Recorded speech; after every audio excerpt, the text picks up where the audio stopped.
یہ آج کل ایک نیا منصوبہ بندی کے تحت جو ٹرینڈ چلا ہے صحابہ کرام کی گستاخی کا، اللہ تعالیٰ محفوظ فرمائے۔ اہل سنت فی الحال خاموش ہیں۔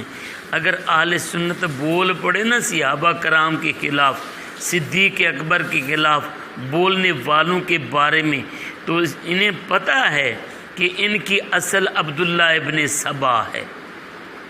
عبداللہ ابن سبا انہوں نے خود لکھا ہے کہ سب سے پہلے جس نے مقدسات اسلامیہ پر حملہ کیا اور سب سے پہلے جس نے صدیق اکبر کو غلط کہا وہ عبداللہ ابن سبا تھا۔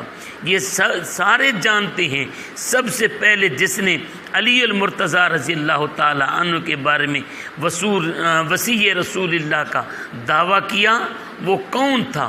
سب سے پہلے جس نے خلافت علی المرتضیٰ، امارت علی المرتضیٰ کی فرضیت کا دعویٰ کیا وہ کون تھا؟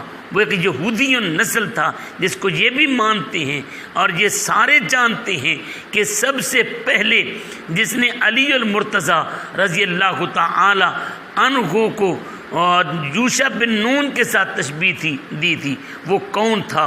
وہ یہودی نسل تھا۔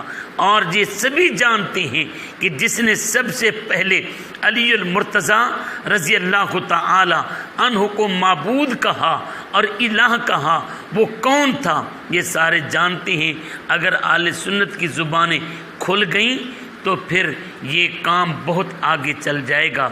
اللہ رب العزت نے یہ مسلمانوں کو، ایمان والوں کو، اہل سنت کو ایک حوصلہ دیا ہے، بڑی برداشت دی ہے، لیکن جب یہ لاوا پھٹے گا تو پھر خطرہ ملک کا ہو جائے گا۔ اس لیے ضرورت اس بات کی ہے کہ ہم سمجھیں اور حکومت اور ایجنسیاں سمجھیں کہ وہ صحابہ کرام اور مقدسات اسلامیہ کے ناموس کا تحفظ کریں، اور جن جن لوگوں نے صحابہ کرام کے اوپر بکواس کی ہے، چاہے وہ جعفر علی جعفری ہو یا آصف رضا علوی ہو یا کوئی دوسرا تیسرا وہ خبیث سور جس نے صحابہ کرام یا مقدسات اسلامیہ پر حملہ کیا ہے، عقیدے کا اب یہ مطلب نہیں ہے کہ اگر تمہارا عقیدہ خراب ہے تو تم اپنے خراب عقیدے کو بیان کرتے پھرو۔ پھر قادیانیوں کو بھی کھلی اجازت دے دی جائے، پھر عیسائیوں کو بھی کھلی اجازت دے دی جائے، پھر یہودیوں کو بھی کھلی اجازت دے دی جائے کہ وہ مقدسات اسلامیہ پر حملے کرتے پھریں۔ ایسا کبھی بھی نہیں ہوگا۔ اگر حکومت ملک کے اندر امن چاہتی ہے تو ہر ایک کو ان کے دائرے کے اندر رکھے۔